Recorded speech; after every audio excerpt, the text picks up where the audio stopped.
Welcome, guys, to How the Frack We Got Here, a show that takes the news and events of the week and try to make sense out of it all. I'm your host, the most Will Buchanan, and on this show, we simply are all about the facts. There are plenty of news stations out there that simply want to do anything short but inform you. Here at How the Frack We Got Here, that's all we believe in. We go after the left, we go after the rights, we go after the middle and independence, we go after all sides because there's more than one side of a story to everything. And you need to know it all in order to actually actually formulate your own opinion. And that's what we try to do here at How the Frack We Got Here. Thanks for listening, and hold on. It's going to be fun. We start with the latest in the government shutdown. No signs yet of a compromise between Democrats and Republicans to end the stalemate. We are starting to see consequences. Chief White House correspondent Mary Bruce is here with that story. Good morning, Mary. Hey, George, good morning. Well, 1 week into this shutdown, millions of federal workers hanging in the balance, and we are no closer to a deal to reopen the government. In fact, the parties aren't even negotiating. The president yesterday, though, said he's willing to work with Democrats on health care, the issue at the heart of all of this, suggesting talks were underway, but Democratic leaders were quick to point out that's not true, that negotiations aren't actually happening.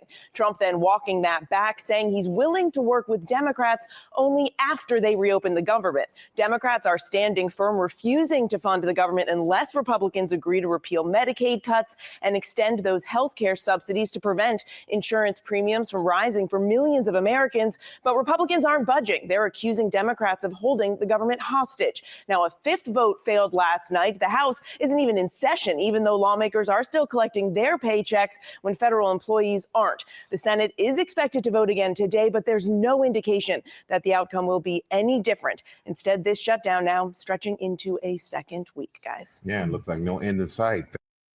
Yeah, they're right. There is no end in sight.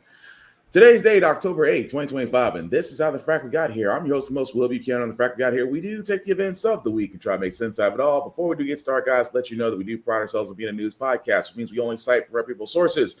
With award-winning journalism, we do not do sensational news like Fox News, The Blaze, the Daily Beast, where we have extreme left, extreme right reviews. We simply don't do that.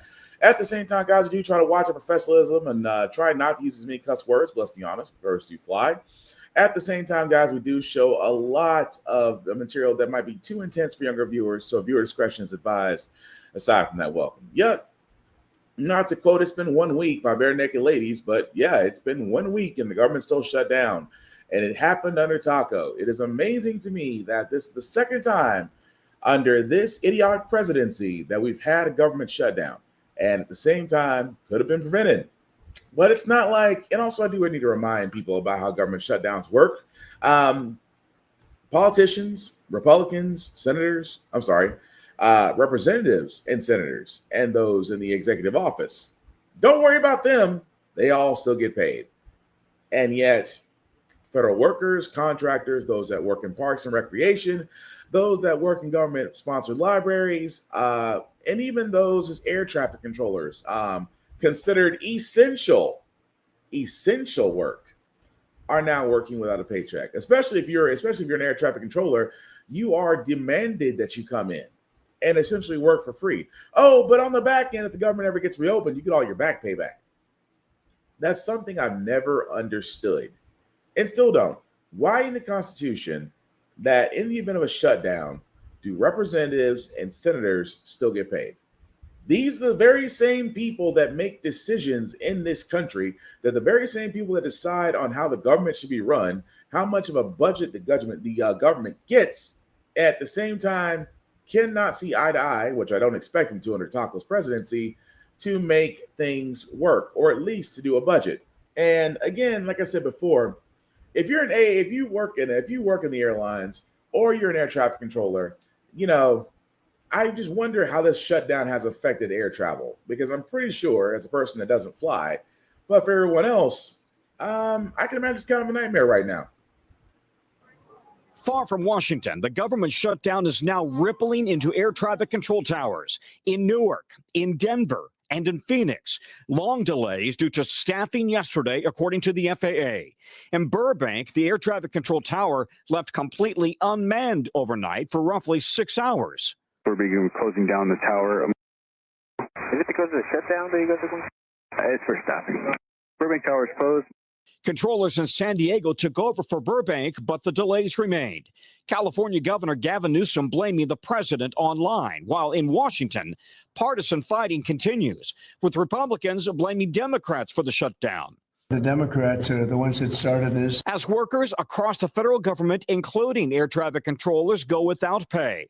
Transportation Secretary Sean Duffy says there's been a slight uptick of sick calls, resulting in flight delays. If we have additional sick calls, we will reduce the flow consistent with a rate that's safe for the American people. Duffy says he's heard from workers about their concerns. They have bills they have to pay.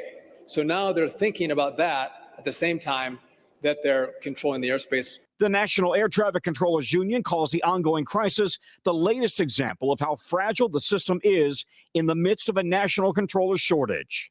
We do not have time to waste on the unnecessary distractions created by this shutdown. So our message is clear: in the shutdown. The union says it's working with the FAA to mitigate disruptions, but the concern this morning, this could get worse, with the busy holiday travel season now just over a month away.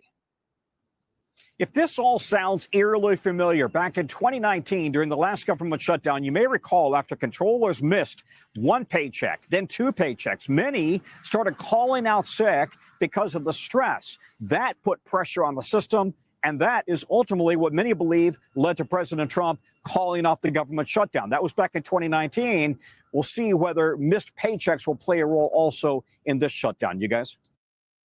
Of course, missed paychecks will play a role, because no matter how you look at it, the bills are still going to come. I mean, you can sit there and say, I'm not going to work, or I'm going to call out sick, but the bills are still going to come. And as I've said before multiple times on this show, a lot of us are just one or two paychecks away from being out in the street. But it's amazing to me that it's how the government shutdown is affecting a lot of things.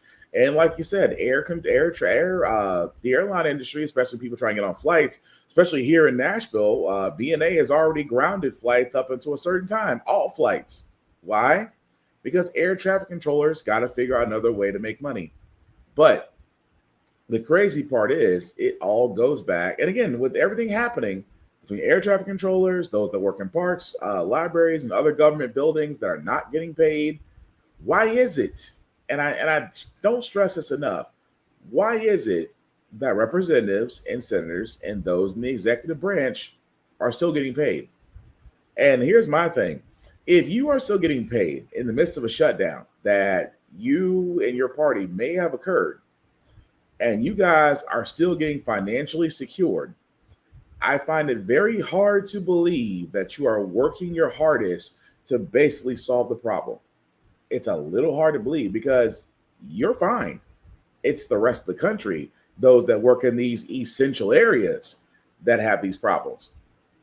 And again, it just goes to show you that the whole problem time with the government, which we'll get into momentarily right now, because you really have two parties that are sticking on one subject, and it's healthcare.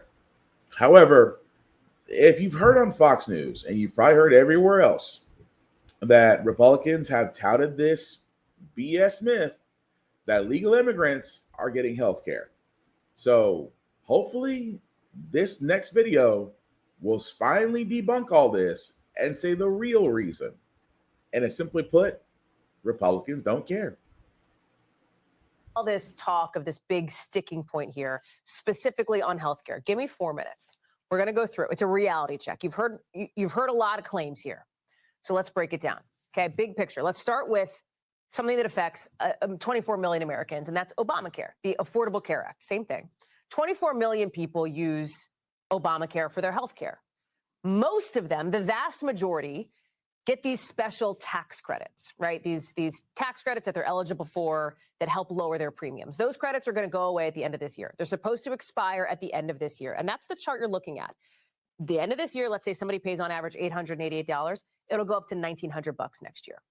So part of the shutdown is this. Democrats say, we got to figure this out. We got to negotiate. We can't let that happen. Republicans say, okay, but let's open the government and then negotiate on extending it or not, or tweaking it or whatever. We'll figure that out in October or November. Democrats say, no, the moment has to be now. They don't really buy that Republicans will negotiate. They see this as their best chance for leverage here. They say, we don't have time to wait because people are planning now. The marketplace is open in a month. They're worried people are going to get notices about insurance spiking and drop coverage, et cetera. Okay, so that's one piece of this, right? This discussion over healthcare relates to these ACA, you'll hear them called subsidies or tax credits or whatever. That's one piece. Here's the other piece of this, and you've heard this a lot. You've heard this over and over again from Republicans. They say Democrats want to give free health care to undocumented immigrants. You heard the vice president say it right at the top of the show. A new ad out from Republicans today says basically that. Watch. Democrats are grinding America to a halt in order to give illegal immigrants free health care. Democrats say that is not at all true.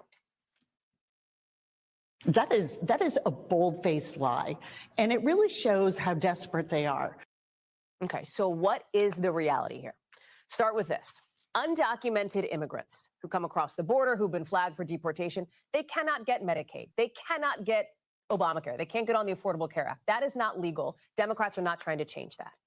Democrats are trying to restore access to certain federal health care money for a group of people from whom Republicans stripped it from earlier this year. This is a group of people, about 1.4 million people considered lawfully present. Let me say that again because you're going to hear it. Lawfully present. This is kind of like this fuzzy area here, and it's critical to this whole thing, to this whole discussion. So with that, let's bring in Sahil Kapoor. Sahil, let's talk about this semi-gray area, right? Lawfully present people. They're not technically considered, legal immigrants. They're also not truly undocumented, right?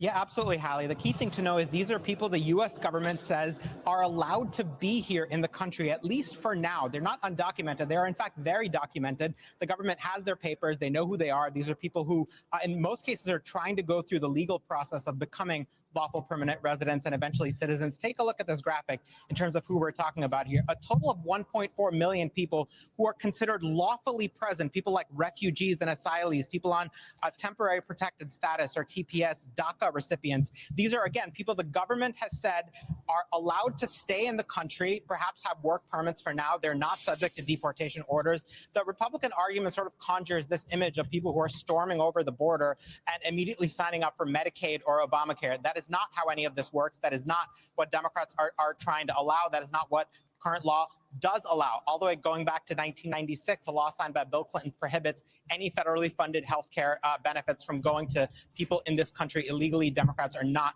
trying to change that. What they are trying to do is reverse a piece of President Trump's so-called big, beautiful bill that would take away health care eligibility for those 1.4 million people who are, again, lawfully present in the country. Okay, but then explain this, because the White House is tweeting out a section of the bill, because they've said, the Republicans have said this. Look, it's in the text. It's in the text of the bill of what Democrats are proposing. And there's this section that says, it says alien Medicaid eligibility. What's that about? Yeah, that is a section that outlines that exact restriction, Hallie. Alien, by the way, is just the legal term for non-citizen. What they're doing, what they're talking about there is not people in the country illegally. They're talking about the new categories of lawfully present immigrants that they would exclude from health care coverage. So at the end of the day, it's the same argument. It's part of that so-called big, beautiful bill, the health care section. Democrats are trying to repeal the entire healthcare section because that's the part that includes $1 trillion in Medicaid cuts, which Democrats are insisting on getting rid of as core to their. So long story short, that they're trying to basically say, well, because of lawfully present, which just means that they are just there as far as being in the country, that entitles them to health care. Even the press secretary, whose cross, I'm surprised, has not burned into her skin yet, Catherine Levy tried to sit there and say, oh, well, last 2024 there was $9 billion that was put toward hospital use for illegal immigrants, and now it's just like, so wait, so your big thing is that, oh, well, illegal immigrants went to the hospital to get care, and I'm just like, well, doctors have this thing called the Hippocratic Oath, don't do no harm. And what are we expecting hospitals to do? Hospitals, especially ERs, don't turn away people. They treat them, they care for them, because preservation of life is, kind of paramount in an emergency room. So even if legal immigrants do go to emergency rooms, what do we expect? What is Taco and them expecting us to do? Turn away folks? Oh, you're not an American citizen. You don't get care. You can go bleed out in the living room. You can go bleed out in the waiting room. No hospital in their right mind is going to do that. They are going to give them adequate care, just as they would give anybody care, regardless of insurance coverage or not. So that whole thing about, well, that's $9 billion that could have went where? It went exactly where it's supposed to go. At the same time, no illegal and no non-U.S. citizen is getting free health care. They're not getting Medicare. They're not getting Medicaid. There's never been a history of it. There's never been a record of it. I'll tell you what these illegal immigrants have done. They have actually paid more into taxes. Yeah, they've paid into taxes. They don't get any healthcare coverage whatsoever, but they've paid into the U.S. tax system, paying taxes. So it is. So for all those that are wondering, Uncle Sam didn't care when you're paying taxes. At the same time, I don't think he's going to really bat an eye if you go to the ER for medical aid. But that's what the Republicans sit on. But the Democrats, we've been saying. I know I've been saying it. Other people on other podcasts have been saying it. They need to dig their heels in and say, nah, this is it. And only because what's going on, and they're trying to repeal Obamacare and the Affordable Care Act, in which doing so would raise people's premiums up overnight. So there is a reason why the Democrats are, finally sitting there saying we got to dig in, because if we allow this to happen, then people are going to be it's going to be pre-ACA all over again, where insurance was hard to get. If you have pre-existing conditions, you probably paid more. You didn't have any coverage at all, and you just had to use the ER as the only place you can actually get medical aid. And we don't want to go back to that, because a lot of people's lives may have been saved because of Obamacare. So that's the big thing with what's going on right now. Democrats want to make sure that Americans stay covered. Republicans are like, oh, we can talk about that, but we need to reopen the government first. Nah, we need to go and talk about it now.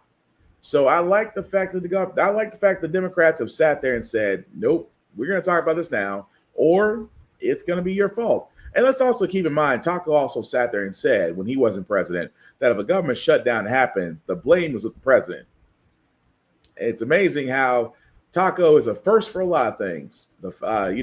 To be indicted twice, to be a felon with a 43 federal indictment count, to be guilty of mortgage fraud, to be found guilty of being a sexual predator and pervert, and at the same time responsible for this shutdown, because his own words have come to bite him in the ass. But moving right along, guys, this story was interesting because, keep in mind, this is about a judge in South Carolina that basically blocked National Guardsmen from coming into the state, as Trump has been trying to do for the longest time. But what's weird about this story is, after this judge had halted it, her house burned down. Just saying. You can hear the thing burning. Tonight, the cause of this massive blaze that destroyed the home of a South Carolina judge is under investigation. The house in Edisto Beach, an hour from Charleston, went up in flames on Saturday. Crews from several fire departments raced to get it under control. We saw the black smoke and knew that was a house, but I didn't know if it was something that was spreading down here or further up, or if it was isolated. Fire officials say 3 people escaped through an elevated first-floor window. That house sat inside a gated community here, and as you can see, it is surrounded by marshland. Those 3 people who escaped the fire had to be rescued by kayak and canoe. One survivor was airlifted to a Charleston hospital. The home is owned by Circuit Court Judge Diane Goodstein and her husband, a former Democratic state senator. Judge Goodstein was recently involved in a high-profile ruling temporarily blocking South Carolina from turning over voter information to the Department of Justice. State investigators haven't said how the fire started, but late today released a statement saying, in part, at this time there is no evidence to indicate the fire was intentionally set. Still, earlier today, South Carolina Senator Lindsey Graham expressed concerns about political violence. No matter what your beefs are, violence is an unacceptable response to political differences. So if it is arson, I hope they find them and put them in jail. Tonight, a local official telling NBC News the state law enforcement division took over the fire investigation at the request of the homeowner. The agency says it will share more information when the investigation concludes. Aaron Gilchrist. So I apologize. This was actually the judge that actually blocked voter information from being released, not National Guard troops. So again, my apologies. I was thinking of Chicago, but this is the same judge that prevented it. And like I said, Circuit Court Judge Diane Goodstein. And after this judge had made this ruling, days later, her house is on fire. Now, I don't want to play conspiracy theorist. That's not what we do here. I'm just saying that the timing of it all is very convenient, especially with the hyper-violent nature that Taco has introduced into our society. He's pretty much gave the green light to a lot of people with very dark intentions to do some very bad things. And again, I'm not saying this is all related. I'm just saying how convenient it is. That's all I'm pointing out. But speaking of things to point out, I just wonder why in the world are we having Senate hearings for any of Taco's administration? They cannot give straight answers. They're too busy kissing Taco's ass. At the same time, ducking and dodging questions like a fraternity suit in the NBA All-Star Weekend. That being said, let's introduce the latest lapdog, Attorney General Pam Bondi, as she answers nothing. Two main goals: to end the weaponization of justice and return the department to its core mission of fighting violent crime. As to ending the weaponization of justice, we learned that former FBI secretly investigated you and your colleagues. Why? They wanted to take President Trump off the playing field. They were playing politics with law enforcement powers and will go down as a historic betrayal of public trust. This is the kind of conduct that shatters the American people's faith in our law enforcement system. The word is, and I think it's been confirmed by the White House, they are going to transfer Texas National Guard units to the state of Illinois. What's the rationale for that? Yeah, Chairman, as you shut down the government, you voted to shut down the government, and you're sitting here, our law enforcement officers aren't being paid. They're out there working to protect you. I wish you loved Chicago as much as you hate President Trump. And currently, the National Guard are on the way to Chicago. If you're not going to protect your citizens, President Trump will. Been on this committee for more than 20 years. That's the kind of testimony you expect from this administration. A simple question as to whether or not they had a legal rationale for deploying National Guard troops becomes grounds for a personal attack. Can you tell me why my phone records, when I'm the chairman of the Judiciary Committee, were sought by the Jack Smith agents? Why did they ask to know who I called and what I was doing from January 4th to the 7th? Can you tell me that? No, Senator, and there were 8 senators in total. Do you think that was an abuse of power? Senator, I cannot discuss whether there is or is not an ongoing investigation. If I may add one thing, they also wasted $50 million on what you just described, trying to put President Trump in jail prior to the election. What became of the $50,000 in cash that the FBI delivered, evidently in a paper bag, to Mr. Homan? Senator, I'd look at your facts. Are you saying that they did not deliver $50,000 in cash to Mr. Homan? Senator, as recently stated, the investigation of Mr. Homan was subjected to a full A different review question. by the FBI agents, That's a by different Department question. of Justice prosecutors. They found no evidence of wrongdoing. That's a different question. What became of the $50,000? Did the FBI get it back? Mr. Whitehouse, excuse me, Senator Whitehouse, you're welcome to talk to the FBI.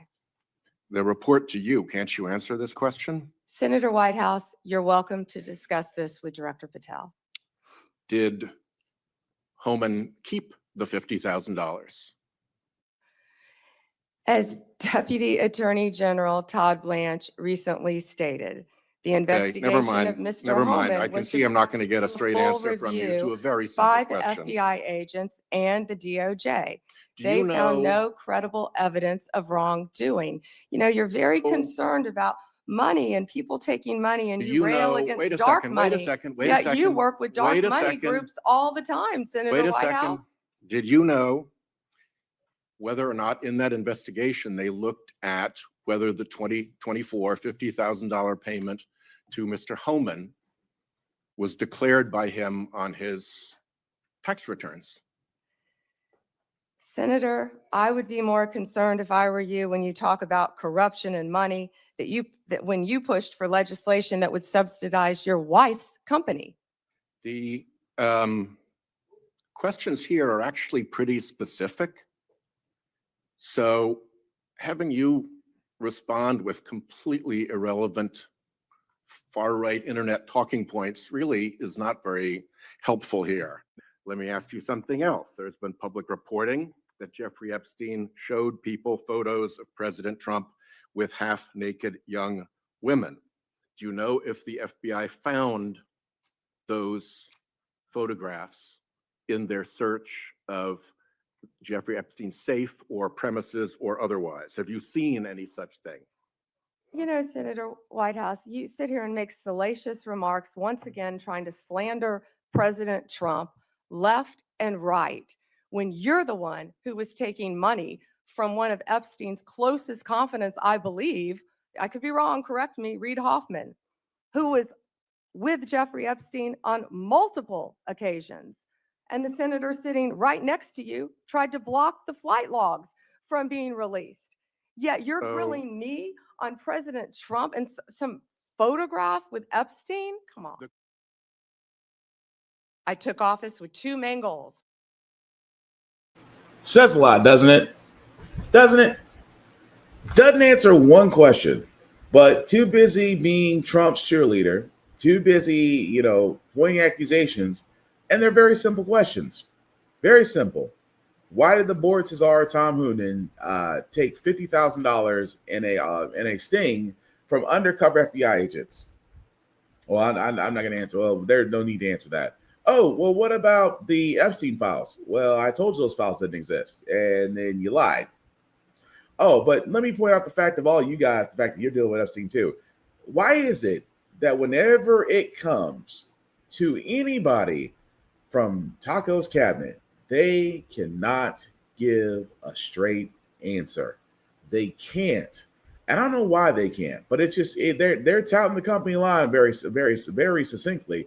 And at the same time, expecting Pam Bondi to be exactly what she said in her opening speech, that the Department of Justice was weaponized against Taco. Not true, because if you think about it, Taco has been the recipient of a lot of things that he really got a break on.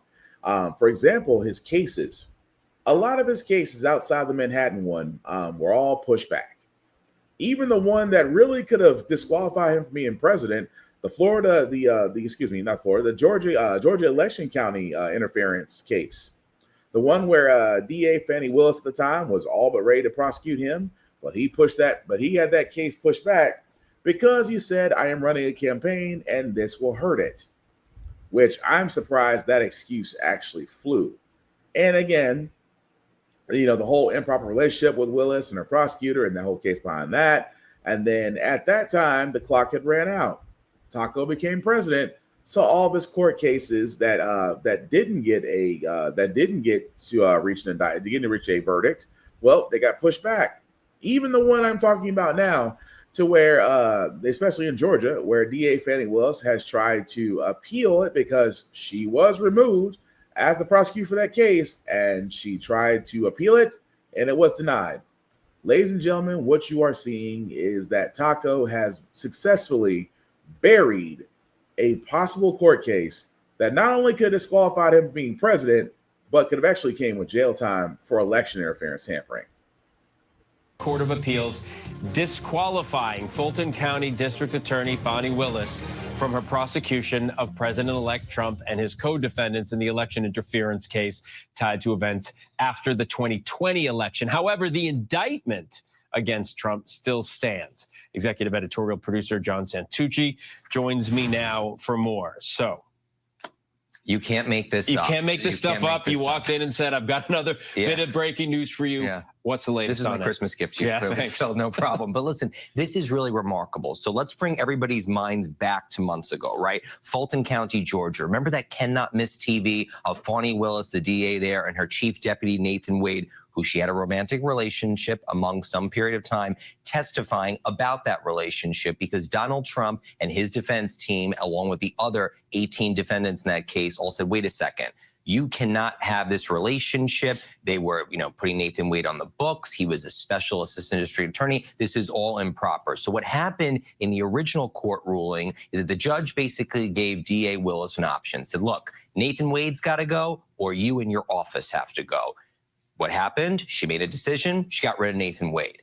Trump's team turned around and said, not good enough. Right. We want you all to go. The Court of Appeals took up that case. The Court of Appeals has now ruled. And what the court has said, Phil, in their ruling is that there was no other option but to disqualify the district attorney to restore public confidence. Now, process-wise, what does that mean? Right. That means that the DA and the DA's office, the Fulton County District Attorney's office, is completely removed from this case. Does not mean the case goes away. Georgia has a policy that when this happens, basically goes to a board of other DAs, and they decide on another office in the counties around Fulton that would pick it up. So another district attorney would then take the case. But Fani Willis, who campaigned on this, who said that, she was going to make it her mission to, get Donald Trump for what she said he did in Fulton County, trying to overturn the results of the 2020 election, completely removed. Look, it is a stunning victory. If I remember Donald correctly, Trump. that was a problem too. She campaigned on the issue, 100, and they brought that up to her. 100%, and it only fueled the defense's argument here. So let me just ask you, because there are people who pled guilty, who pleaded guilty already. What happens to them? It really raises a lot of questions on the process now, because basically a new DA will take the case and the new DA would decide what to do. Now, in theory, if you've already made a deal, the deals would hold. But if you're a defendant, you could possibly switch it up. The whole thing could go away. Look at what's happened on the federal level with the Trump cases brought by special counsel Jack Smith, the documents and the 2020 efforts to overturn the election. Both of those have gone up in smoke. So if you're Trump and the other defendants saying, okay, now everybody's thrown off the case. The DA that was running the show just got thrown out of the movie theater. So maybe let's see what happens. At the very least, raise your hand and say, hey, let's look at this again, right? Totally. I mean, that's what's happening. It is an unbelievable change of events. And again, when you think about what's going on with Donald Trump right now, right? The way that he even said recently, everyone's trying to be my friend. Right. People are coming down to Mar-a-Lago to see him. These cases were the thing that everybody thought would take Donald Trump out. They're just going away. Well, every time everybody says this is what's going to take Donald Trump out, it doesn't. Stronger and stronger. It is remarkable. Yeah. Well, all right, John. Well, it's only remarkable now because, as we said, he somehow was able to get time because he was running a campaign. And that was his excuse. His excuse was, I'm running a campaign, and therefore I cannot be subjected to a court case where I may have allegedly tried to tamper with voter counts in Georgia. And that's what they've done. And that's what it is. And he is right to a certain point, because the DOJ will never prosecute a sitting president for reasons beyond my comprehension. At the same time, yes, that's exactly what happens. That the board can select another DA. That DA can decide whether or not to move forward with this case. I bet you money the DA they select, at least, if not a few days, a week later, will sit there and basically throw the case out. Probably citing insufficient evidence, bias, whatever you want to call it. I will bet you money that once they do pick a DA to take over Fani Willis's case, they will turn around and throw out the case. And they will cite some BS reference, but I promise you, they will throw out that case, and that's another case that really should have landed Taco in jail. Because it's already happening with Jack Smith when his documentation with what's going on in Mar-a-Lago, because he kept a freaking storage container full of documents he shouldn't have. That case has been put on ice. Like I said, the case in Georgia, that's just on its way to being put on ice. It's almost on its way to being thrown out. The only thing left is the Manhattan DA case, to where there's already a guilty verdict. You know, that he falsified and pumped up his numbers on his business holdings for decades to get bigger loans. Was caught, found guilty of his peers, had a nice sizable amount of fine attached to it, to where a certain DA there is waiting to basically seize his assets. Although we all remember the story, had to get almost $500 million in escrow. He didn't have it. He finally got a bond to sign off on it. Then went to an appeals court, said it was too high. They agreed. It was lowered. but it's still there. He's still a felon. The verdict is not going away. But between Pam Bondi, between the cases that are out there, now that he's the president, and this is why I'm saying this is a problem with the AG. The AG is not supposed to be president friendly. The AG is supposed to basically be nonpartisan. You're not Democrat, you're not Republican. You are the top lawyer in the court. You are the top lawyer in the US.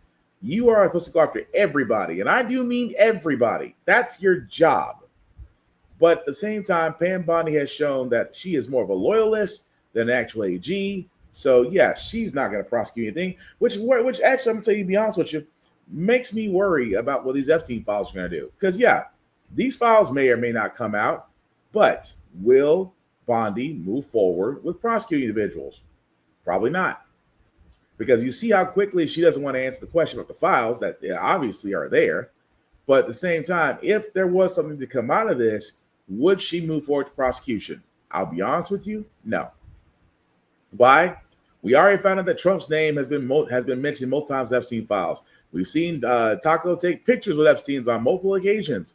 Even talks about a young woman that Epstein allegedly may have took from Mar-a-Lago. And again, all the evidence is there. Will Pam Bondi prosecute? Hell no. Why? Because she has to kiss the ring, because it's that person that's wearing that fat ass ring who apparently is not in the best military shape, no matter what Department of Secretary of Defense Pete always drunk headset says. But she kisses the ring. She kisses the ring. She keeps her job, and that's what she's intending to do. So it just sucks that, again, it is amazing how the wheels of justice, they always complain that the wheels of justice are always against them, yet they run ever so effortlessly for this pendejo. Moving right along, guys, we do want to get to Chicago. Why? Because Taco has a word right now, and it's not acetaminophen. It's not the acetaminophen. I can't say the word now. Thank you, Taco. It's not the word Tylenol that trips him up now that he has a hard-on for.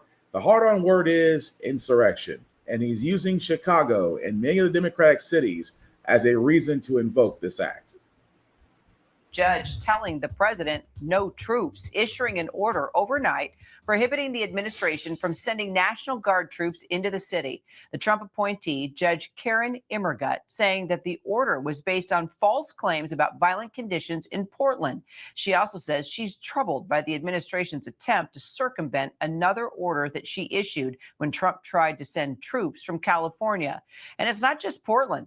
President Trump says he's sending hundreds of Guard members from Texas to Chicago. It comes after a weekend of clashes between police and protesters.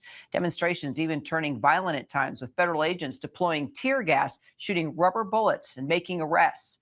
The governors of Illinois, Oregon, and California telling Trump they won't comply, and now they're suing the administration to block the mobilization of those troops. Let's bring in our White House correspondent, Karen Travers. So what's the latest from the White House, Karen? Kara, the White House is standing firm and insisting that the president can do this, and they're going to push back on these lawsuits from governors and play this out through the legal process. We heard Caroline Leavitt, the press secretary, in the last hour say that the president is, quote, using his authority as commander in chief, and that he has the right to call up the National Guard and bring them in situations where she said he deems it is appropriate. So they're not backing down on this, and they are going to appeal that ruling in the Portland case, where that federal judge said that the administration could not send in troops from any state into Portland. That was the second ruling from that judge. The first one was that the Oregon National Guard could not go in. Then, after the administration said they were going to send in California National Guard troops, then the judge said, no, you can't do this from other states.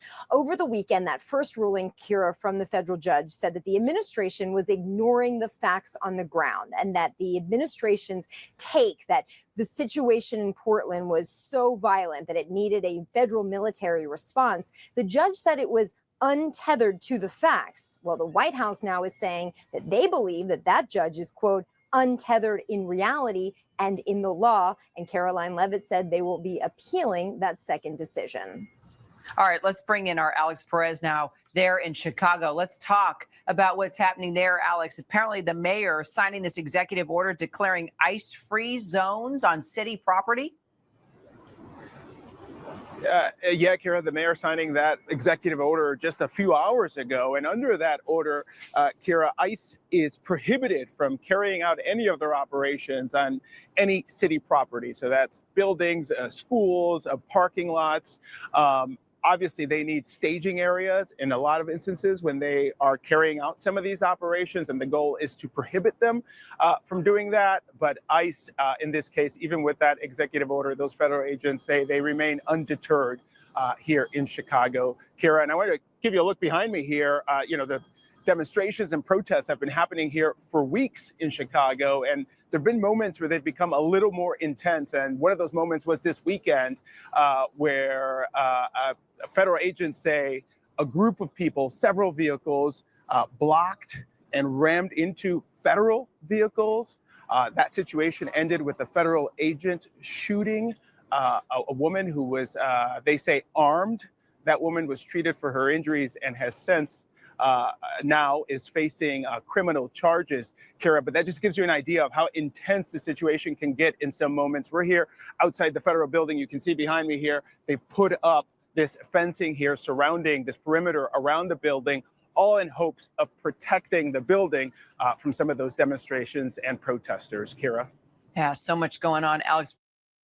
So what's crazy about all this, y'all, is that, again, Taco believes that he needs the National Guard into Democratic cities to where there's civil unrest. Although in Chicago, numbers are down. Portland, Oregon, numbers are down.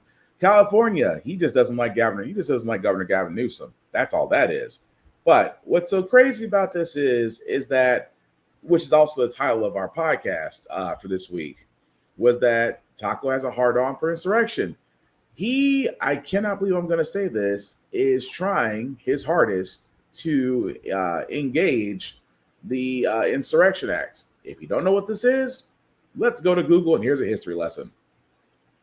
With some federal agents and protesters clashing in Chicago and Portland, Oregon, President Trump now says he would consider invoking the Insurrection Act to send the military into those cities if the courts block his deployment of National Guard troops. We have an Insurrection Act for a reason. I do that. If people were being killed and courts were holding us up, or governors or mayors were holding us up. That federal law that dates back to 1807 gives the president emergency powers to deploy the military to suppress what he deems as a rebellion or civil unrest.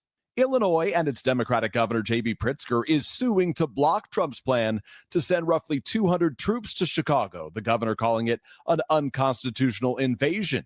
But a federal judge has, at least for now, declined to stop that deployment. What Donald Trump, I believe, is trying to do, incite it so they can bring more troops in, invoke the Insurrection Act, and militarize Chicago and other major cities. The president has also attacked Portland as a burning hellhole that he claims has been overtaken by left-wing domestic terrorists. Portland is on fire. Portland's been on fire for years. Targeting the Democratic-led city a day after a federal judge, a Trump nominee, blocked him from sending National Guard troops there. I think that's all insurrection. I really think that's really criminal insurrection. Local authorities are forcefully pushing back, saying the chaos is confined to a single downtown city block. In America, that we don't put the military on our streets unless it's extreme circumstances like an invasion or rebellion. And those things, they just don't exist right now in Oregon. Just last week, President Trump urged America's top generals to use some of those cities as training grounds for the U.S. military. And as a candidate, flirted with invoking the Insurrection Act to suppress unrest. Some Republican leaders are already embracing the president's efforts. Overnight, Texas's Governor Greg Abbott posted this picture of National Guardsmen from his state heading off to other states like Oregon and Illinois to support the president's crackdown. If President Trump moves forward with the Insurrection Act, those National Guard would be granted the same law enforcement powers as local police. Craig.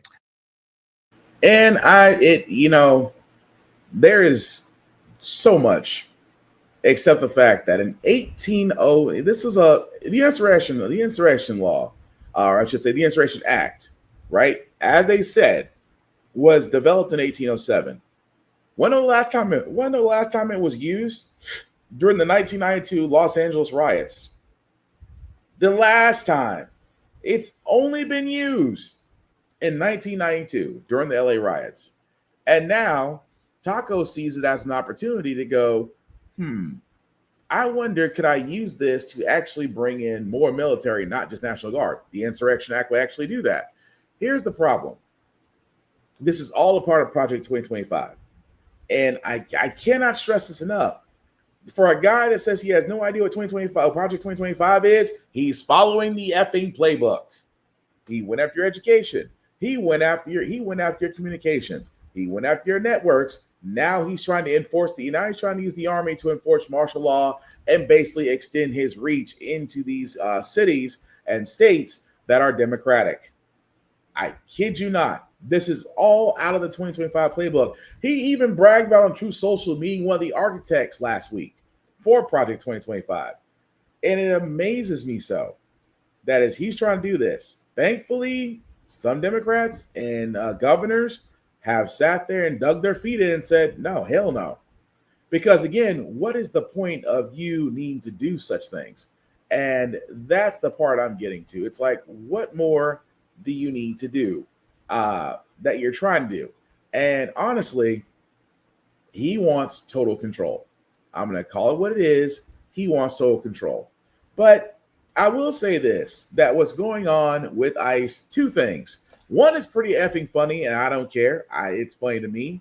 But, ICE Barbie went on Fox News talking about her ICE agents are having a little hard time trying to find food and even bathrooms to use because they're being denied access by restaurateurs in Chicago. I just thought the shit was funny. Are much safer. We've got 1,000 criminals that are off the streets of Chicago just because we've been there, not because of his help.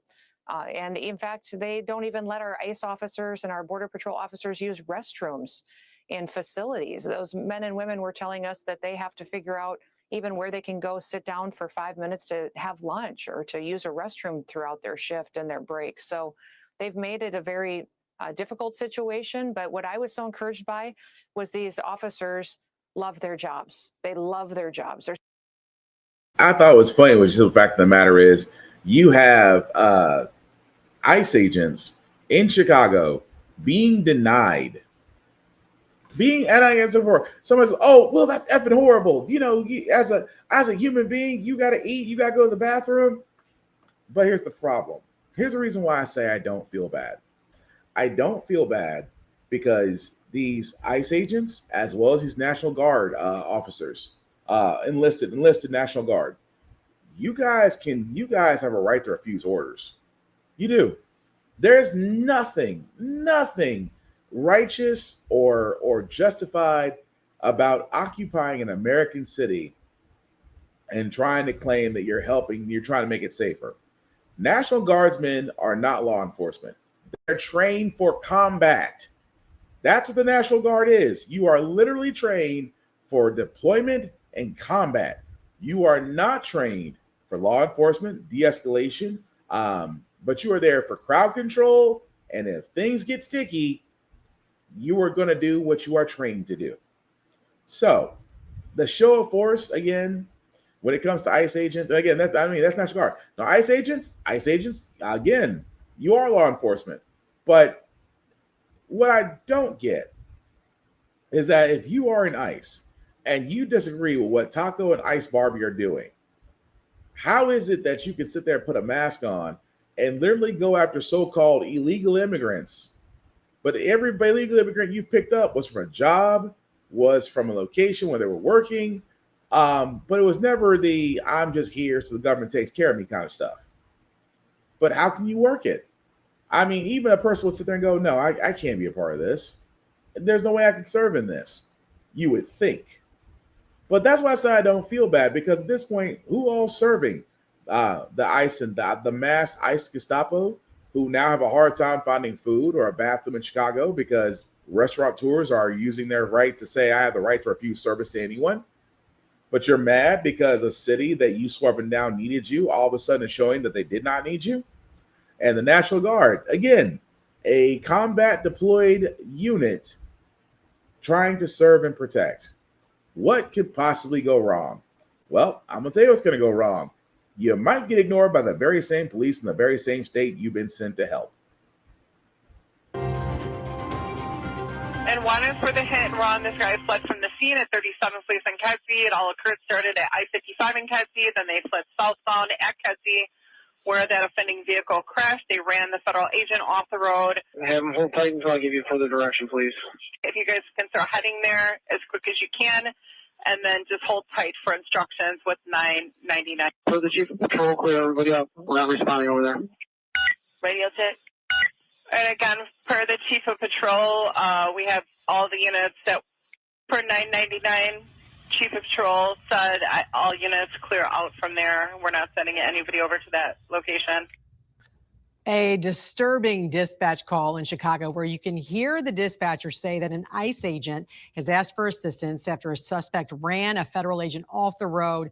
Seconds later, the dispatcher tells all units to clear out and not respond. She says, we're not going over there. Joining me now is the former head of the Chicago Police Department and retired FBI Special Agent in Charge, Jody Weiss. Jody, good morning to you. I really want to talk to you about this because you were dumbfounded when you first heard this dispatch call, especially when you hear her say, per the chief of patrol, everybody out. We're not responding over there. Yeah, I was shocked, Jan. I mean, think about it. Law enforcement agents call for help, and the Chicago Police Department didn't respond to that immediately. Now, to be fair, they did respond 1 hour and 10 minutes later. An hour and 10 minutes later to a call for help. That's just absolutely shocking for me. And the other classic thing I learned earlier this morning was that when they did respond, they were told not to wear their gas masks, not to wear their helmets because they'd be too intimidating. So what happened? They're hit with chemical agents because ICE had to deploy chemical agents for their own safety. So just a complete mess. Well, and to be fair, there's nothing fair about that. An hour and 10 minutes later is way too late, especially if you're surrounded, right, by protesters and demonstrators. How do you see this playing out? Well, actually, a couple things. Number one, I think the chief of patrol has to go. I mean, even if he said I didn't know all the facts, that's no excuse. But I also see this playing right into President Trump's hand. You have ICE agents who are unable to enforce federal law. That lines almost verbatim with Title 10, which gives the president the authority to federalize National Guard if federal agents cannot enforce the law. So just a complete mess. Not only that, you have the Department of Homeland Security right now slamming Chicago Mayor Brandon Johnson, who signed an executive order, Jody, to create ICE-free zones. What is going on in Chicago? ICE-free zones? Yeah, I mean, this guy's he's just a buffoon. I mean, I guess he's never heard of the Federal Supremacy Clause, but, you know, it's a joke. And Chicago, sadly, has turned into just a joke of a city. It's just a hot mess right now. And I certainly would love to have Mayor Daley back in there who knew how to run a city. Jody, I want to turn now to the FBI. And so I'm going to stop it right there because, again, I just wanted to cover the first part to where and again, I know it's conservative because the guy was read like, oh, I can't believe this mayor. He's an idiot. I wish we had the former mayor back. Yeah, we know where you stand. As stupid as he did sound, he did have one point that Taco will use this as an excuse. This goes back to the Insurrection Act that, yes, you had an ICE agent that was not getting assistance from the Chicago police. But keep in mind, if you, and I don't really defend law enforcement that much. I really do not. Because, again, another story that I have where I'll play momentarily because everybody knows my opinion on law enforcement. That being said, if you see the National Guard coming in and basically saying, we are going to basically look for legal immigrants in your city and you have to comply, I can kind of see a little bit how law enforcement could be spurned by that, where Chicago is saying, we don't need you. You're going to make the situation worse. And I can also see some petty Chicago officers going, oh, you're in trouble? Okay, well, call your buddies. Don't call us. Call your buddies. Now, would that have been wrong to leave a person there, a nice officer who was in trouble there? I mean, yeah, they did eventually get help an hour later. But damn, if the chief of police says, everybody clear out, we're not going over there. Oof. You must have done something, ICE, to really tick them off to where the chief of police turns around and says, nah, clear on out. We're not surfacing that area. And again, I'm not saying it's not right. I admit at the same time, you kind of create a situation of chaos that you're now being affected by and you want to be bailed out. I'm just saying it's not right, but I understand. But moving right along, guys, like I said, another police story that we do have, because again, this story is all too freaking common with law enforcement, that every person of color does have has a police story. We all do. And some at least more than others. That being said, imagine that you're going to go pick your daughter up from the airport, and the next thing you know, you got guns drawn on you because your car matched the description of a person that may or may have not committed a homicide. Even more so, that you may have matched the description. I will let you play I will show in the video what that description or actually the actual person looked like. 7:30 on a Tuesday night in April. That's when Wesley Lisi says he was here at Sky Harbor to pick up his daughter. And what happened next, the pair still can't believe. Get on the ground, both of you. On the ground. Lay on the ground. What's happening? Mesa and Phoenix police handcuffing Lisi and his daughter. Why are you guys arresting us? Mesa police told Lisi his car matched a description for a homicide suspect at a Mesa apartment about 10 minutes away. We had eyes on you for a while. Where were you coming from? I'm coming from Scottsdale. New notices of claim filed this week by civil rights attorney Benjamin Taylor. Doesn't make any sense why so much force was used here. Here's a picture of the body camera. He's face down.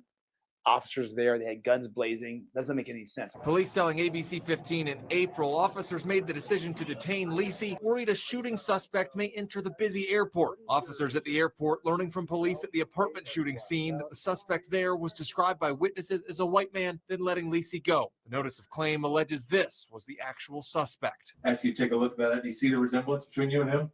No. And that, it's angering to me. I mean, I don't even have the words. This looks nothing like me. During the 5 minutes he was in handcuffs, body camera video shows Lisi appearing to keep a composed demeanor. Jay, calm down, calm down, calm down. He now says it was an act of self-preservation for himself and his daughter. If I make a wrong move, that it's over.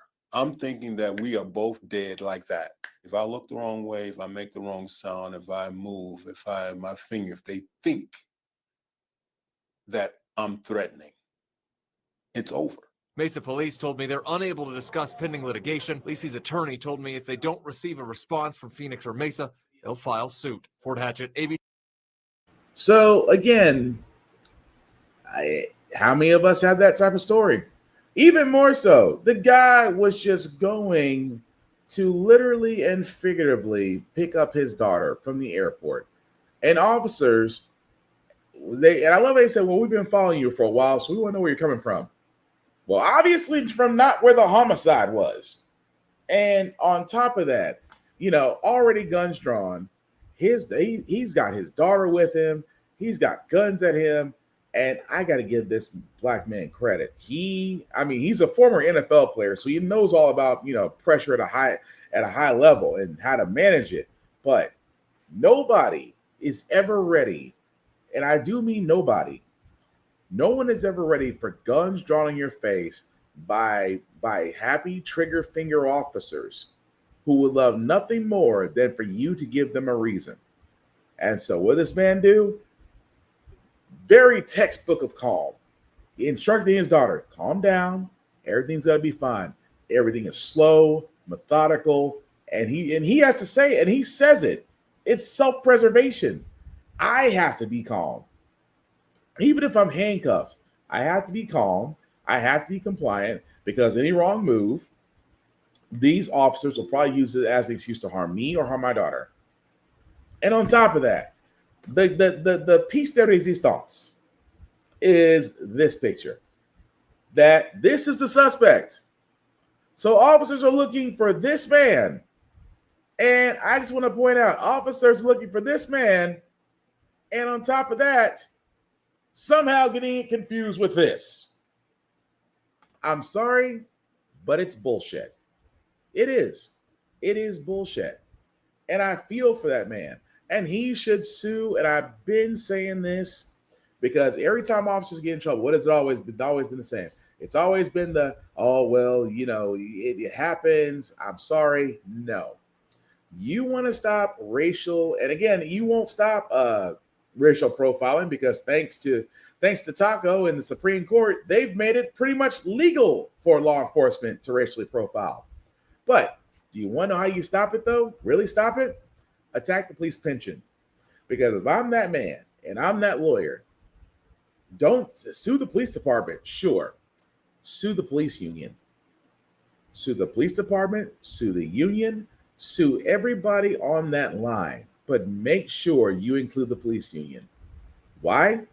Because you want to attack the money.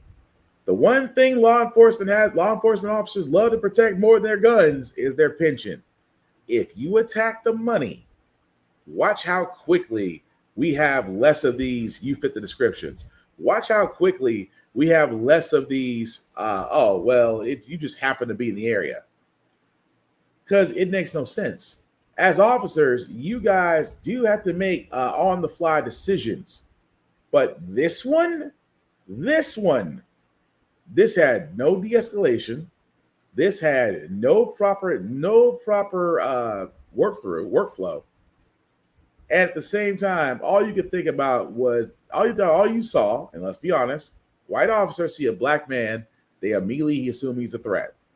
You can argue that all day, you really could, but I'm not wrong. Argue with the wall, because whenever white officers see a black man, he's immediately, in their eyes, he's immediately deemed hostile. And what kills me out of all this is just that another trauma has been added. So yes, don't wait for them to respond. Sue them for all they're worth. Because the only way you're going to change things, especially in this country, is you have to hit the bottom line. Plain and simple.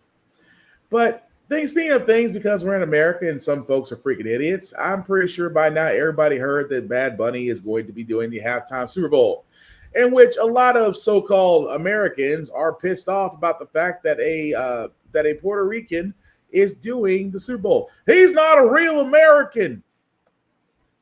A simple Google search, because Puerto Rico is a U.S. territory. Therefore, Bad Bunny is a citizen.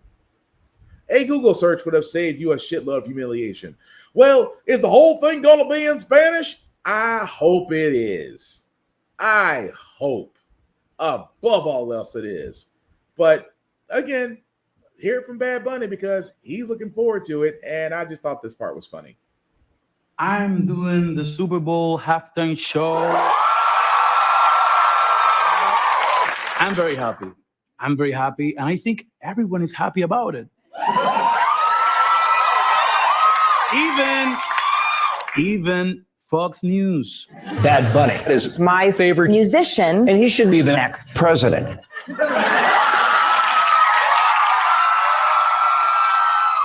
Todos los latinos y las latinas en el mundo entero y aquí en los Estados Unidos, todas las personas que han trabajado para abrir puertas, más que un logro mío, es un logro de todos, demostrando que nuestra huella y nuestra aportación en este país nadie nunca la podrá sacar ni borrar. If you didn't understand what I just said, you have 4 months to learn. And what's so crazy about this? Duolingo. As Bad Bunny said, hey, you got 4 months to learn Spanish. Here's 4 months of Duolingo service on me. And I will be the first person to say it. Everybody should learn a different language. That's my thing. We should be bilingual. We should learn Spanish and Portuguese, and Swahili and other. I can keep going down the list. They're all beautiful languages out there. And I think as Americans, we should learn them at the same way they learn English. That being said, about Bad Bunny, is just that, number one, I hope it is a great thing to actually see diversity, because people kill me when they sit there and go, oh, well, that's not real diversity. We could have got Kid Rock. We could have got Kid Rock. Really? You could have got Kid Rock. A guy that shot a case of Budweiser because Budweiser had a trans person for their spokesperson and he lost his shit. Oh, what about Jason Aldean? Yeah, try that in a small town where the video was the film in front of in front of a courthouse where a black man was accused of something he didn't do, got lynched by a white crowd. Yeah, his Dirt Road anthem got him Waffle House fame. That's all he's got. We just needed somebody that's gonna heal this nation. No, you want to see somebody that looks like you, because God forbid you don't want Kendrick Lamar to come back. God forbid you don't want Dre and Snoop to come back. God forbid you won't want Lady Gaga to come back. God forbid that you don't want anyone that doesn't fit your America. That's the ones you don't want to come back. But at the same time, Bad Bunny is, again, he's an American citizen. At the same time, I hope the whole thing's in Spanish. And like I said, you got 4 months. I hear Duolingo, Rosetta Stone, and even Sesame Street can help out in these situations. Get cracking, you white nationalist people. I was going to say something else, but I'm going to stick with people. But again, I'm not knocking it, but I hope your SAP button is destroyed and the English translator is doing their arms like this the entire time. So either learn Spanish or, go ahead and put it on mute like you watch the anchors on Fox News, especially the women. You twisted pervert, Fox News perverts know who you are. That being said, folks, next story we got, guys, a couple more stories to get to our feel good segment. This one's a little creepy because you guys don't remember the shooter of the Michigan church family, because there have been many other GoFundMes that have been put out. This one is the GoFundMe for the family of the shooter. I wish I could make this up. The organizer of this fundraiser told me around 5,000 people have donated to the cause. He told me he sincerely hopes that this money can help the Sanford family heal. Yes. Okay, cool. Those familiar with Dave Butler may have seen him on podcasts I'm on to talk about Bible and ancient scripture and Book of Mormon. or read his books. The lifelong member of the Church of Jesus Christ of Latter-day Saints was heartbroken to see what happened to the chapel in Grand Blanc, Michigan. What a terrible thing to be the family members of people who were killed, who were shot. He saw fundraisers for those victims, but noticed there were none set up for the family of the man police say committed the deadly acts. From what we understand about Thomas Sanford, he seems to have hated Mormons. Butler says despite growing evidence of Sanford's beliefs and opinions, Every human being, every child of God is worth taking concern over. he set up an online fundraiser for Sanford's wife and children. It quickly took off. I just hope that the money will be able to help get them through whatever they have coming their way. And Mark Hallaker, who's also a church member, donated to the cause. you're suffering for something that your husband did.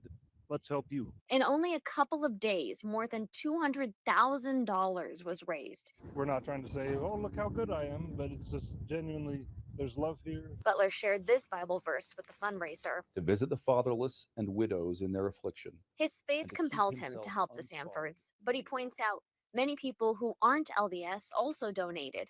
He says he's grateful to all of them for stepping up for a family they don't know. It's transformed at least some of this awful experience from trauma and wonder and anger to forgiveness and peacemaking.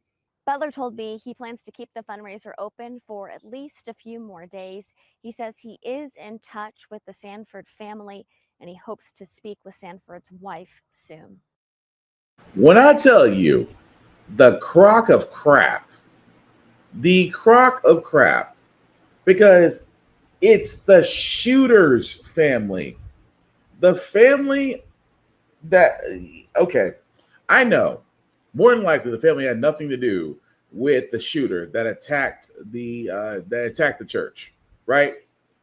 Here's the problem I have with this, that you're basically forgiving the shooter. Oh, well, his family is gonna suffer. Well, that was the consequence of his decision. His family, the only thing that kills me is that every time that something is done, oh, we quote religion. Religion is like it's almost like the Clorox of just human actions. Oh, we'll spray some religion on it, it'll be fine. But what's more messed up about it, this was done on Give, Sing, Go. To which I am not going to post a link for this crap because I am not going to give that thing any more attention than what it already has. But it's on Give, Sing, Go. And in my opinion, Give, Sing, Go is basically a GoFundMe for hypocrites, racist, bigots. It is. Because on that Give, Sing, Go, that story we just covered is already over $295,000. 7,000 people gave almost $300,000 to this family who's the shooter, mind you, ended the lives of people at this church. And it's Give Send Go. So it's not like GoFundMe or anything else. Give Send Go is a supposedly Christian organization, to which they're like, well, again, the reason why I bring this up, because we covered this story. We covered Give Send Go on another story about a couple of months ago, where a woman was playing in the park and called a black child the N-word, and she lost her job because it went viral. But she started a campaign on Give Send Go saying that her family's lives were in danger. And you guys remember me saying at the time of that podcast, she got well over 600K.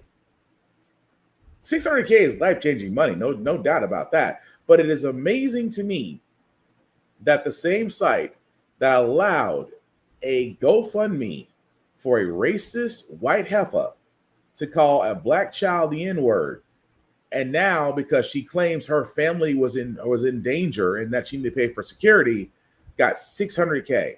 In the same sense, the family of this shooter that decided to take the lives out of a Latter-day Saints church are could be $300,000 richer, only because they wanted to spray religion on it and say, well, someone's got to think about that family.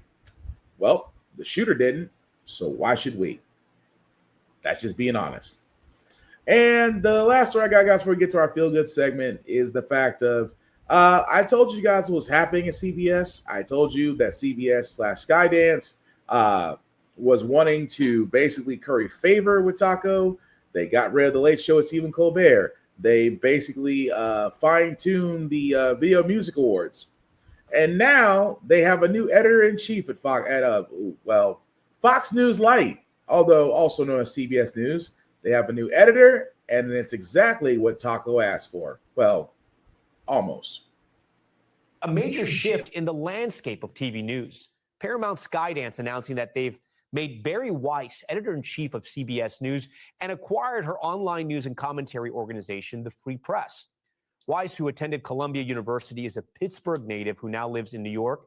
The Wall Street Journal writing she's known for her outspoken support of Israel and strong takes on polarizing topics, including gun rights, diversity, and inclusion programs, American higher education, and President Trump. She's a registered independent who at one point called herself politically homeless, unrepresented by the two main U.S. parties. Joining me tonight to break this down and what this appointment means is Oliver Darcy. He's a media reporter and author of the Status newsletter, and GOP strategist Matt Gorman. We thank you both for being here. Oliver, this is your bread and butter. I'm going to start with you, right? Barry Weiss has very little experience in broadcast TV. She's now working with CBS News President Tom Sabrowski, who I do want to say I've worked with in the past and who is a great news manager. He has a long pedigree in broadcast news. Who's actually going to be calling the shots here? I think that remains to be seen, but Barry Weiss is taking a very prominent editorial role. She's going to be editor-in-chief, which suggests that all of the editorial will ultimately report to her. And I think if you're a CBS News journalist, you are at the very least anxious today, given what Barry Weiss stands for. I mean, she is someone, as you referred to there, as has taken a lot of polarizing views, to say the least. She's anti-woke, anti-DEI.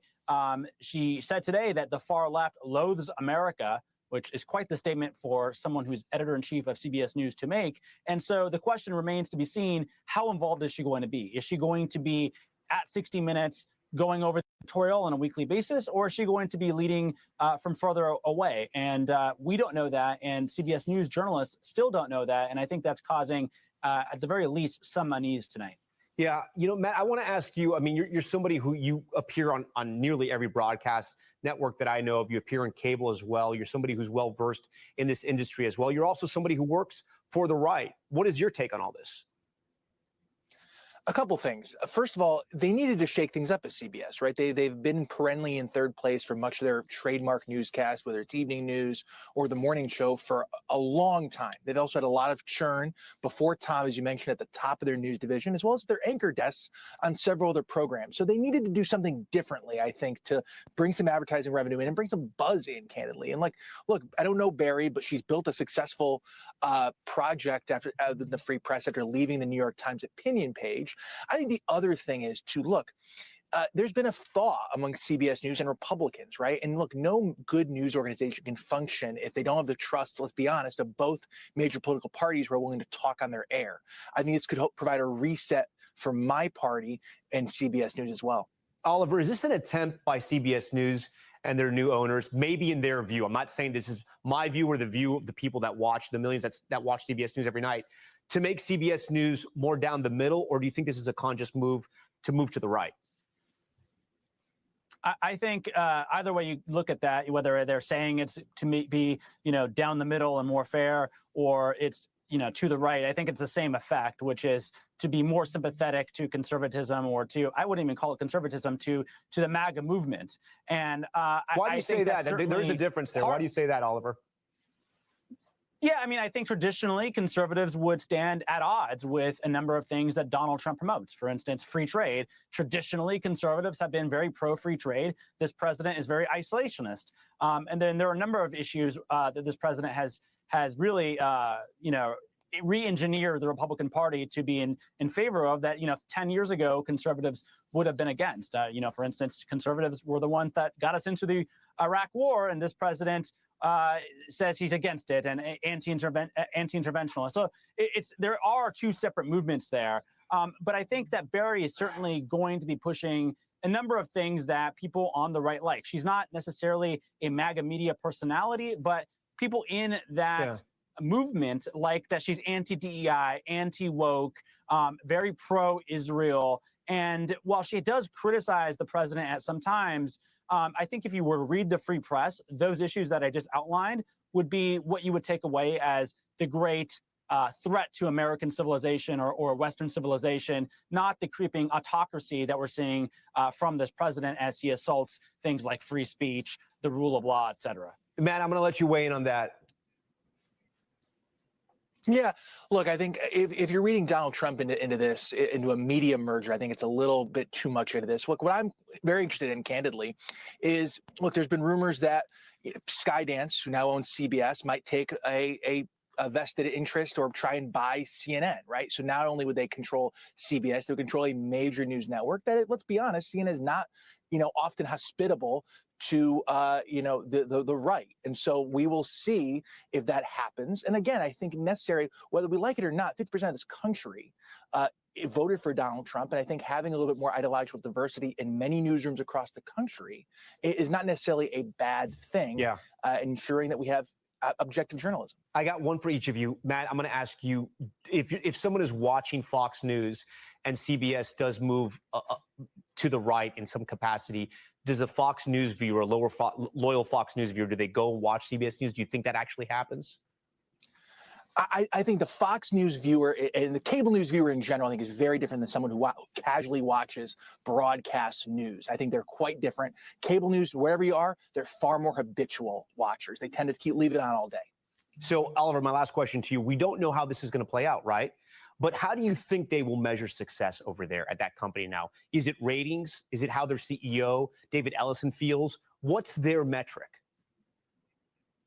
I'm not really actually sure what their metric is. I mean, I guess you could say ratings might be part of it. I think that the idea, though, I mean, David Ellison talked about this today. He said that he wants CBS News to speak to all of America. Every news organization wants to speak to all of America. They're not trying to speak to half of the country. They want to appeal to as many people as possible. They want to be trusted by as many people as possible. The issue right now is that when you have a president who lies, who shatters norms, and when you cover that from a factual basis, when you just fact check this president and his administration, that alienates his audience. And he's a very thin-skinned man, as we know, and he attacks the news organizations. And so, I think CNN is perfectly hospitable to having fact-based conservatives come on the air. I don't think, actually, I guess they are to some extent hospitable with dishonest MAGA personalities. They have them on the air too these days. But I think the issue really is that when you have someone going on the air and misleading an audience, news networks typically are not hospitable to that, regardless of political party. It happens a lot more from one political party right now. And the question is, how do you appeal to the entire country when you have a political party that is frankly, peddling a lot of lies, a lot of dishonesty to the American people. That is the question for CBS News. And frankly, it's a question for all news networks in this very polarizing age. Yeah, and we're going to leave it there. Well, I'll tell you how you solve that problem. You solve that problem, simply put, by actually doing journalism, by actually introducing facts, by remaining, you're not left, you're not right, you produce the facts. We used to have news stations like that. We did. We used to have news stations that just report the facts. They did not take one particular side. They simply reported the facts as they were and allow people to make up their own minds. The same thing that we do here. Although I have sat there and I have made no love loss about Republicans, MAGAs, tacos, and the entire administration. I know I have definitely made my disdain for them known. But the problem with CBS is you have now installed a person whose job is to basically cause discord.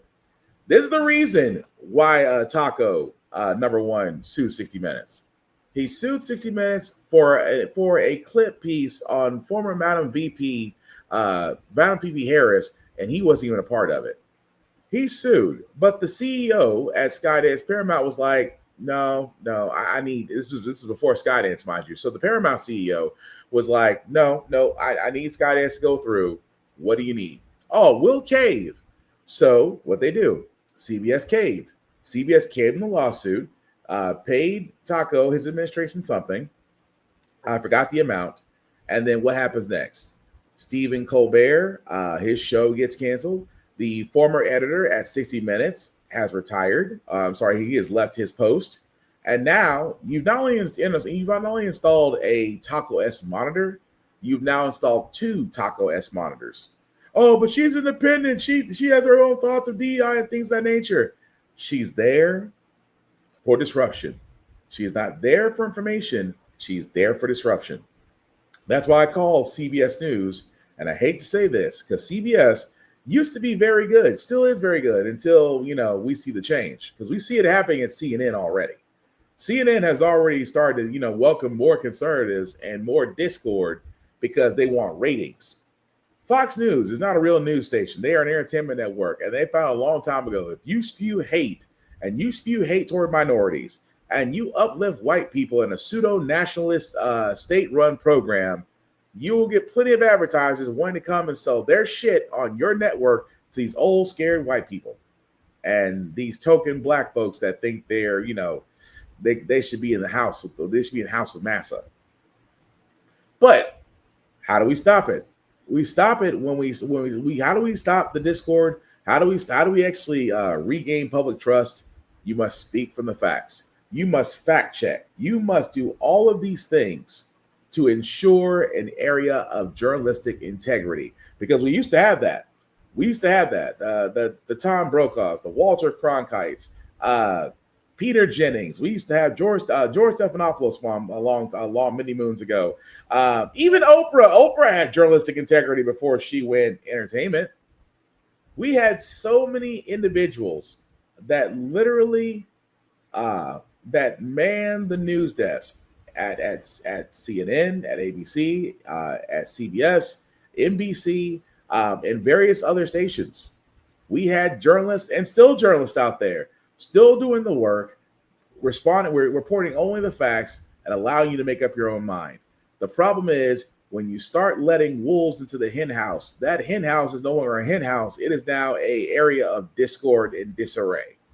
And unfortunately, CBS News in the next couple of months is going to start looking like Fox News or CNN, one of the two. And trust and believe, you don't think Taco's not trying to think about ways of trying to get an ABC or NBC, because he tried the New York Times and it didn't go well. But trust and believe, that's not the end of it. The only way we can increase journalistic integrity is that we honestly need to go back to fact checking, to reporting just the facts, at the same time, let the evidence speak for itself. That's how we beat it. But we're going to go move on to our Feel Good segment, because usually how the Frack we got here, we usually cover a lot of things that are doom and gloom. Sometimes making use of faith in humanity, but hey, it's Wednesday, tomorrow's Thursday. We're trying this on a happy note and good positive vibes. I love to see young Black entrepreneurs, especially one that sees a need and fills it. And this young woman is definitely helping out with hair care products that, are hard to get in some areas, but she's doing so through the ease of vending machines. It's actually a great business plan. So now to an entrepreneur with the hope to bring hair care inclusion to students across the country. Almost a year ago, Chantel Francis launched Hello Beauty on her college campus, a vending machine that dispenses beauty and hair products. She got the idea after having difficulty finding Black hair care and beauty products in her area. Now she hopes to bring her machines to campuses across New York and eventually the country. And Chantel joins us now for more. Thank you so much for being here. You said that you felt that your campus wasn't inclusive when it came to beauty and hair care products that were offered. You often had to drive long distances to get what you needed. So tell us about where the idea for vending machines came from. I just think putting a vending machine in a space, it made it more accessible and convenient for students that are really busy and on the go, have all these classes, have all these campus clubs, and why not put it in a space where you can have a one-stop shop and everyone can just grab and go and be comfortable and feel seen at the same time. Yeah, I mean, I can only imagine what it would have been like for me if my college campus had some of these. So talk to me about why it's obviously important for every student to have what they need and to feel seen, but especially for Black students to have the culturally relevant beauty products easily accessible. Yes, it's super important to have them on campus, especially if you're going to schools that are PWIs and don't necessarily know what you need. Yeah. So for Hello Beauty, it's bringing the service to campuses that don't necessarily really know what's going on, know how to service to their demographic. Yeah. So you are a young entrepreneur and your journey has not been without challenges. It took you about 2 years to secure your first machine. So tell me about that process and what you've learned about resilience along the way. I think that what got me where I am today is the patience. So it started when I was 2022. I was sophomore. I did a pitch competition on my campus. Oh, wow. Essentially letting people know, like, here's an idea for you guys. There is a small community that you guys aren't catering to yet. So why not bring something? Our campus's nearest beauty supply store or convenience store is like 40 minutes out. Oh, wow. Yeah. And for a student, like you said, with busy schedules, like how do they make time to do that if they have a car, all of that? So it was really hard and challenging to take care of yourself and do what you need to do. So essentially, once I did the pitch, I didn't win the first year. So I won again. I did it the second year. And the SBDC helped me out a lot. I met a woman named Gina. She was able to guide me through the process because I knew nothing about owning a business or starting one. I didn't know what an LLC was. I didn't know how much time and paperwork, even the financial aspects of it. It was like step by step. Huge learning curve. Yeah. Everything was from scratch. So now I'm here and then I'm grateful. And now Hello Beauty is in 3 campuses, hoping to expand more. And yeah. Oh, that is fantastic. And you say that you also learned that going 24/7, that just isn't sustainable, despite many early entrepreneurs having that mentality. Talk to me about that learning curve. So 24/7, especially now, is not realistic for me, especially because I had graduated. At first, I was a part-time entrepreneur, so I was working a full-time job and then trying to balance Hello Beauty at the same time. And it made it really difficult to take care of my mental health, to take care of my job, and even like try to spend time with my family. And there's only 24 hours in a day. So it was a lot. What I learned was have one goal and stick to it and just focus on that goal, and then the rest will come. So I knew that I wanted Hello Beauty to be, I know Hello Beauty is important to me. So yeah, I just kept going. Good for you. That resilience and all that you've learned so far, it's still just the beginning. And I hope that you're so proud of yourself because it's a really cool story. Yeah. Thank you for being. And I thought that was pretty cool because imagine, like you said, you're a college student trying to get your own, trying to get ethnic beauty products. And let's be honest, in some of these areas, they don't have them or they're farther away. And this young lady, this young business entrepreneur has just started her own business, a beauty supply vending machine on college campuses. I just thought that was pretty freaking cool. And I love to see someone take an idea and actually make that idea into a reality and basically be their own boss. You'd love to see it. But that's going to do it for this podcast, guys. Thank you all for watching, for liking, for when this is up and running and live. Thank you all for commenting. I, from the bottom of my heart, cannot say it enough. Thank you, thank you, thank you. I would ask that you like, share, and subscribe to get wrong show. How the Frack we got here on all socials. I'll get to that momentarily, but some shameless plugging before we do get out of here, guys. Shout out to APR TV. Why? Because How the Frack we got here can be seen on APR TV along with other shows. You can catch them on the Roku channel store or on the Amazon Fire TV app, but definitely check them out at APR TV. Also, BlurStation.com. I can't say enough, guys, about this streaming site for content made by us for us to enjoy. $10.99 a month to stream Blur Station. Go to BlurStation.com, hit the join now button, and log in and lock in. Again, it is the content for us, the place that you can actually feel at home and at ease. At the same time, you can still get on the ground floor to actually get a piece of the action. They explain more in the Affinity membership, but definitely check it out. Also, runforoffice.org. You see me guys talk about this all the time. You want to know how the crazy ones did it? This is how they did it. How they signed in, give their address. It actually takes you the process of how you can basically get your name on the ballot, whether you want to serve nationally or locally. This site can help you do that. But definitely check out runforoffice.org. And as I said before, guys, on YouTube, How the Frack we got here. You can definitely find us there. You can like, share, subscribe to the notification button so you'll be notified anytime a new show is uploaded. I would certainly appreciate that from the bottom of my heart.